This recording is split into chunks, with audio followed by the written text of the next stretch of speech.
दोस्तों नमस्कार। कैसे हैं आप सब? उम्मीद है सभी लोग एकदम स्वस्थ होंगे। आज के इस वीडियो में मैं रिव्यू करने वाला हूं ऑफ्लॉक्स ओजेड सिरप का। दोस्तों इस सिरप में हमें बेसिक सॉल्ट के रूप में मिलता है ऑफ्लोएक्सिन एंड मेट्रोनिडाजोल। तो आइए जानते हैं ये सिरप किस काम में आता है, इसे आपको कैसे देना होता है, इस सिरप के क्या साइड इफेक्ट्स होते हैं, ये सिरप आपको मार्केट में कितने रुपए का मिलता है और इस सिरप को देने से पहले आपको किन किन सावधानियों को ध्यान में रखना होता है। देने वाला हूँ पूरी जानकारी आज की अपनी इस वीडियो में, तो बने रहो आप मेरी इस वीडियो के अंत तक। तो अगर आपने अभी तक वीडियो को लाइक नहीं किया है तो लाइक कर दो, चैनल को सब्सक्राइब कर लो, क्योंकि आपको मेरे चैनल पर इसी तरह से दवाइयों के बारे में सामान्य जानकारी दी जाती है। तो दोस्तों सबसे पहले हम नजर डालेंगे इस सिरप के पैकिंग पर। तो यहाँ पर आप देख सकते हैं सिरप को जिस तरह के आउटर बॉक्स में आपको मिलता है, ठीक है। इसके अंदर आपको कुछ इस तरह की प्लास्टिक की एक बॉटल छोटी सी मिल जाती है, उसी में आपको ये सिरप मिलता है। अगर हम बात करें इसकी क्वांटिटी की, तो यहाँ पर मैंने इसकी 30 ml की बॉटल ली हुई है और ये 30 ml की बॉटल आपको मार्केट में सभी प्रकार के टैक्स मिला करके 72 रुपये 50 पैसे की आपको इसकी 30 ml की बॉटल मिल जाती है। अगर हम बात करें सिरप की सेल्फ लाइफ की, तो यहाँ पर इसकी 2 साल की सेल्फ लाइफ है। यहाँ पर आप इसकी मैन्युफैक्चर डेट और एक्सपायरी डेट दोनों ही देख सकते हो। दोस्तों मैं आपको एक एडवाइस देना चाहूँगा कि आप कोई भी दवा या कोई भी सिरप या कोई भी प्रोडक्ट मेडिकल स्टोर से परचेज कर रहे हो, तो वहीं पर आप उसका मैन्युफैक्चर डेट और एक्सपायरी डेट देखना बिल्कुल भी ना भूला करो। तो आइए नजर डालते हैं इस सिरप को बनाने वाली कंपनी पर। तो यहाँ पर देखिए लिखा हुआ manufactured by mister health and hygiene private limited द्वारा इसको बनाया जाता है और मार्केट में जो कंपनी प्रोवाइड कराती है वो है सिप्ला लिमिटेड।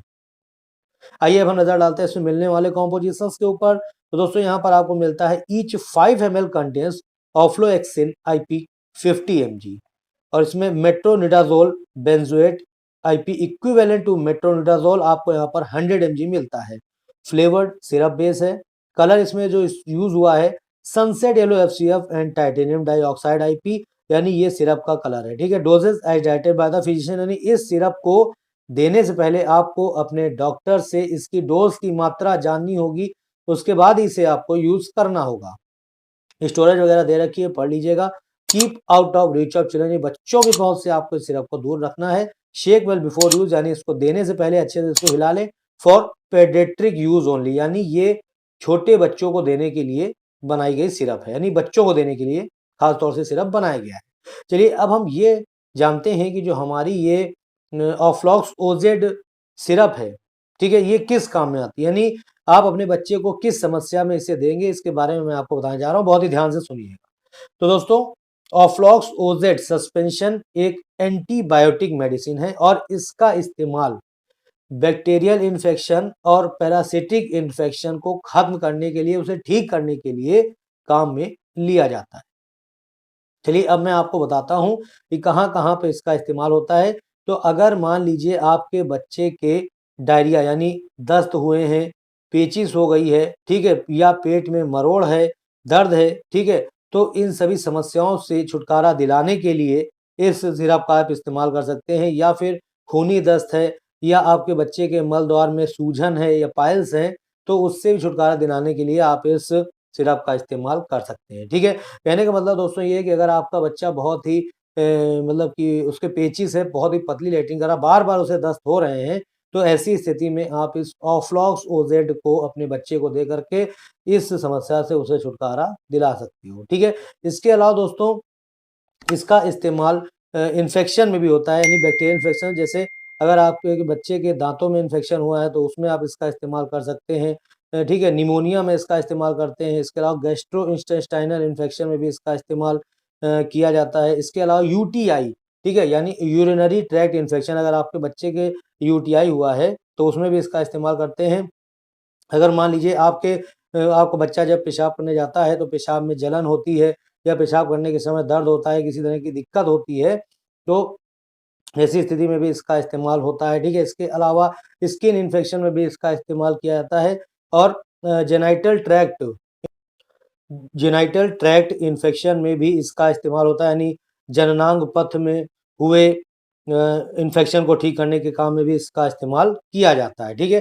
तो कहने का मतलब दोस्तों ये है कि इसका इस्तेमाल आप दस्त पेचिश वगैरह में तो कर ही सकते हैं, ठीक है। इसके अलावा आप इसका इस्तेमाल किसी भी तरह के बैक्टीरियल इन्फेक्शन को ठीक करने के लिए भी कर सकते हैं। ठीक है, तो मैं उम्मीद करता हूँ कि आप समझ गए होंगे कि इसका इस्तेमाल किस लिए किया जाता है। चलिए अब हम इससे होने वाले कुछ साइड इफेक्ट्स हैं जिनके बारे में हम जान लेते हैं, जिसमें कि पहला है नोजिया यानी मितली या उल्टी होना। ठीक है, हेडेक यानी सिर दर्द होना, अपसेट स्टमक यानी पेट में किसी तरह की गड़बड़ी या दर्द होना, लॉस ऑफ एपेटाइट यानी भूख का ना लगना, भूख का कम होना। ठीक है, ड्राई माउथ, माउथ का सूखना और मेटेलिक टेस्ट। ठीक है, तो ये सभी इसके कुछ साइड इफेक्ट के सिम्टम्स हैं। अगर इनमें से एक भी साइड इफेक्ट का सिम्टम आपको अपने बच्चे में देखने को मिल रहे हैं तो उस समय आप इस सिरप को देना बंद कर दें, तुरंत ही अपने डॉक्टर से संपर्क करें।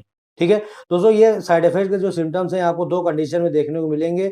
अगर ये किसी कारण से आपके बच्चे को सूट नहीं करेगा तब, या फिर आप इसे ओवरडोज करते हो तब आपको ये मतलब साइड इफेक्ट के सिम्टम देखने को अपने बच्चे में मिलेंगे। ठीक है, चलिए अब हम इसके डोज के बारे में जान लेते हैं। तो दोस्तों मैं आपको यही एडवाइस दूंगा कि आप अपने बच्चे को सबसे पहले किसी बच्चे के डॉक्टर से अपने बच्चे को दिखा लें। ठीक है, वही आपको बताएंगे कि आपको इस दवा को दिन में कितनी बार देनी है, कितनी मात्रा में देनी है और कितने दिनों तक देनी है वगैरह वगैरह, सब आपको आपके डॉक्टर के बच्चे ही बताएंगे, क्योंकि हर एक बच्चे का उसकी एज और उसके वेट को देखते हुए ही डोज निर्धारित किए जाते हैं। तो ऐसे में सबसे बेस्ट तरीका ये होगा कि आप अपने बच्चे को पहले दिखा लें, उसके बाद ही आप इसका डोज एडजस्टमेंट जान करके ही अपने बच्चे को ये सिरप पिलाएं। चलिए अब हम इसके कुछ प्रिकॉशंस यानी सावधानियां हैं उनके बारे में भी जान लेते हैं।